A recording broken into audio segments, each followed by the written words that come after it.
To begin with, often, the teachings that we give or receive as Tibetan Buddhist students are talking about compassion, and it depends. In the Tibetan Buddhist context, particularly, we would be speaking of compassion in the context of bodhicitta or as a method for developing bodhicitta. So not merely as a feeling of like, oh, that's too bad, or I feel pity, or something like that, but a genuine wish to free beings from suffering, and not just temporary, immediate sense of suffering, but to bring them to the state of enlightenment, which would mean to completely eliminate even the causes of their suffering. And not only that, but bring them to a state where they can bring the maximum benefit to the world.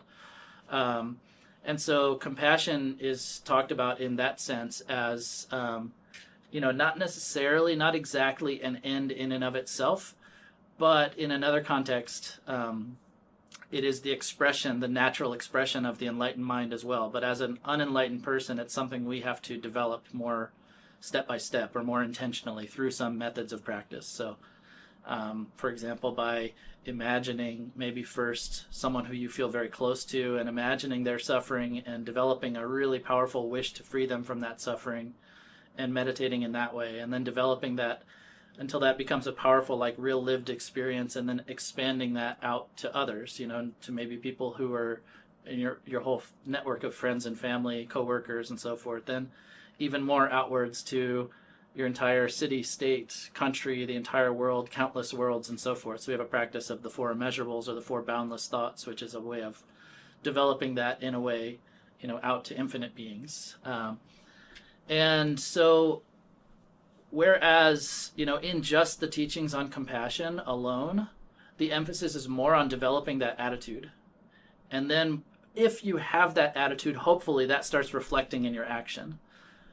However, when we start talking about bodhicitta, meaning kind of the more fuller expression of compassion. Compassion alone, it does not define bodhicitta. There has to be the wish for the full enlightenment of all beings. That's the additional factor that distinguishes bodhicitta from mere compassion.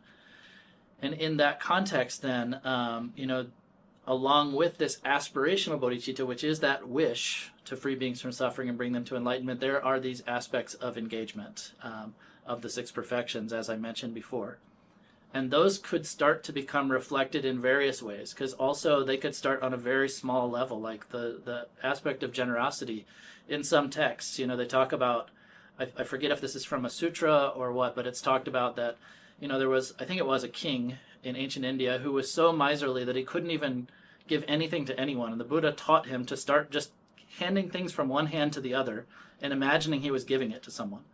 And so, like, it can be as simple as, or as low level you might think of as a simple gift of handing something from one hand to the other, building up to giving someone some food, a morsel of food, building up to, not only giving some material things, but giving protection from fear, giving the dharma. There are different ways that generosity is talked about, the generosity of giving material things, the generosity of giving protection from fear, generosity of giving the gift of the dharma, protection from fear also, that it depends upon the individual's way of engaging with that teaching. Some people will feel like giving protection from fear is just, you see a snail or a worm on the road and you put it back into some moist dirt or something like that. For other people, that could mean fully expressing that in terms of protesting against certain wars or protecting beings who are unhoused, or that could express itself in many ways, and those are not as explicitly talked about in the tradition as, like, you should do this or that. Like,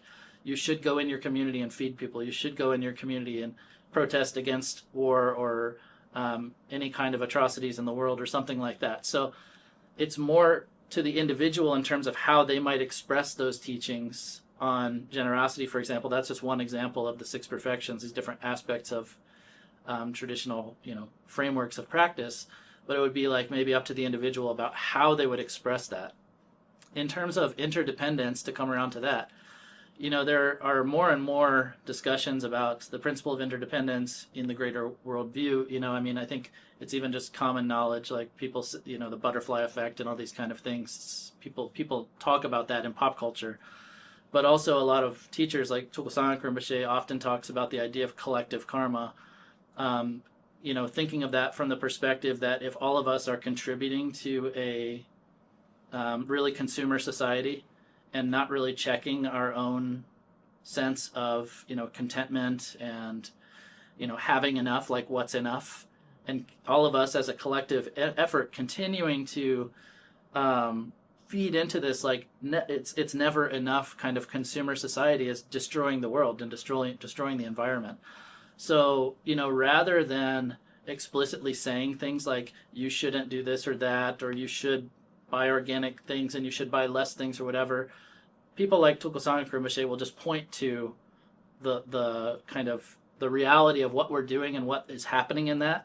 And like he just as a character is a lama who's less likely to explicitly say you don't do this or don't do that. He'll maybe point to our reality that certain things we're doing is creating, and leave it to you to like maybe interpret and then make some changes in your own life about how you might try to do something more positive or express that in your own way. Joshua, you wanna? Yeah. Beautiful. Thank you, Justin. Um, I'm gonna build on Justin in a different way. I want to speak more towards how Tibetan Buddhist practices, and really just Buddhist practice generally, support my actions in the world and how I see it supporting others. So, again, I'll start just with the personal narrative of I found Namchak at a time when I was burning out as a young activist. I had been working hard for years, like trying to run a nonprofit, just in the hustle of trying to keep a nonprofit alive. And I was working hard with so many of my peers just to create change. And in all my youthful idealism, just really wanting change to happen a lot faster than change often does. I mean, sometimes it is swift. We all have seen incredible moments of fast change, but change is also often slow.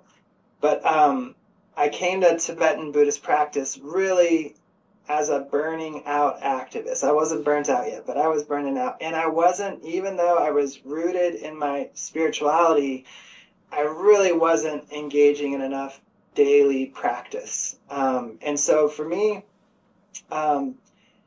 Buddhist practice, one, it just helped me rest and recover my energies. And hopefully we all have a taste of that when we're, in our practice groove. And it just helps our overall balance and well-being, right? And our kind of mental at easeness, right? With being alive in this world. I think as I got deeper into the Tibetan Buddhist teachings and practices, I also just discovered more levity and lightheartedness, right? Again, as someone who's awake to so much suffering on this planet, who has experienced it, but witnesses it everywhere I look. It's heartbreaking, and it creates grief and heaviness, when we hold the pain of the world so tight and so close. And as I began to experience more personal freedom, right, through my Buddhist practice, I still felt a lot of passion, about creating change in the world, but I found a lot more openness, in the way I went about it, and a lot more openness and how I thought about outcomes, right, and how change unfolds. So for me, Tibetan Buddhist practice, it fills me with compassion and also wisdom, right, from the Buddhist teachings of interdependence, and even understanding that truly the emptiness of it all as well, and the impermanence of it all. That freedom gives me so much more spaciousness around how I act in the world. Wonderful. Thanks so much for sharing, Joshua. And yeah, I just wanted to check in before we move on to our next question. Justin, anything that sparked for you? And we'll continue to. Yeah, this is like maybe touching on the theory behind what Joshua is saying, but it is talked about, in traditional texts, even on the six perfections that, you know, even in the ceremony for taking the bodhisattva vow, one of them is that I will follow in the footsteps of the other bodhisattvas, but it says step by step, gradually. So it doesn't mean dive in head first, forget about my own capacities or my own boundaries, and forget, dive straight into a situation that I'm not able to deal with, but like to take it where you are. And as you do more practice, that builds that capacity, like Joshua was saying, to be able to experience maybe a bit more peace, a bit more tranquility, a bit more insight that allows you to have a greater capacity in the type of engaged actions, whatever that might express itself for the individual in terms of how they're expressing their engagement in the world. So, yeah.